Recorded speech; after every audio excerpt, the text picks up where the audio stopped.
What's going on, guys, and welcome back to another episode of my experience with, and today we're going to be talking about the long-nosed hawkfish. Do you feel the vibes?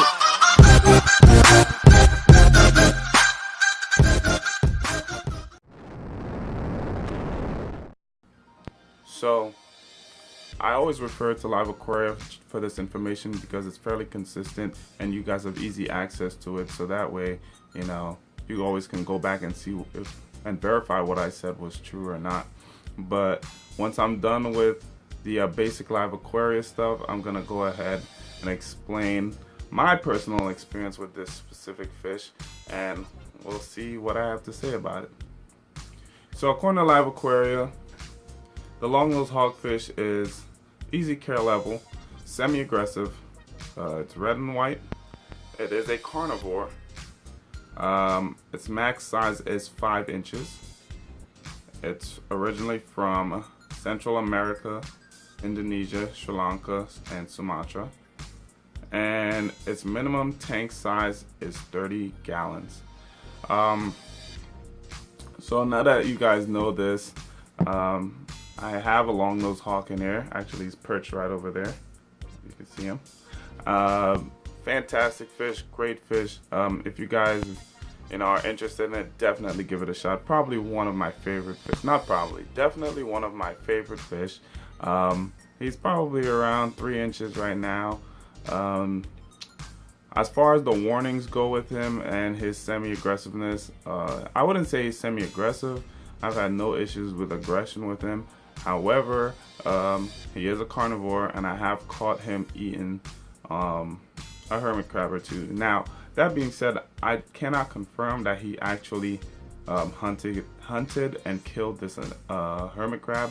What I can say is that I saw him consuming the hermit crab, which meant that it could have come out of its shell to molt, or it was just in a prime situation for the long-nosed hawk to pick it off.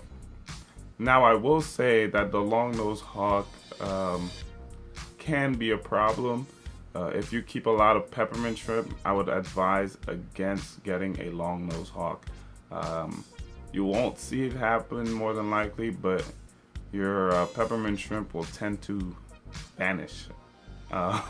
So I've done this experiment twice with a varying size of peppermint shrimp, from the largest that I could possibly find to a medium and a smaller size, and they were gone within my first one was gone. It lasted for a couple weeks. The other two lasted for maybe a month, and then one by one they disappeared without a trace. Normally, you will get the remnants of a kill somewhere, not a trace. Now, I have seen him eat some hermit crabs, and he just swallows as big of a chunk as he can hold. And I have seen him stalking my skunk cleaner shrimp. Now, my skunk cleaner is just a little too big for him, so he was unable to do anything about that. But I have watched him circle that thing for a solid minute, looking for an opening, but just didn't quite see it. The hawkfish ended up backing down because my cleaner shrimp as well as my fire shrimp are just too big for him to tackle. So other than that, this guy is a fantastic fish. He will perch a lot on various rocks and corals. He will swim up to you when you're ready for food, and even pulling acrobatics such as somehow propping himself on the using his fins to prop himself on the silicone in the corners of the tanks. It's just a great fish to watch. Despite him being a predator, he takes flicks very readily.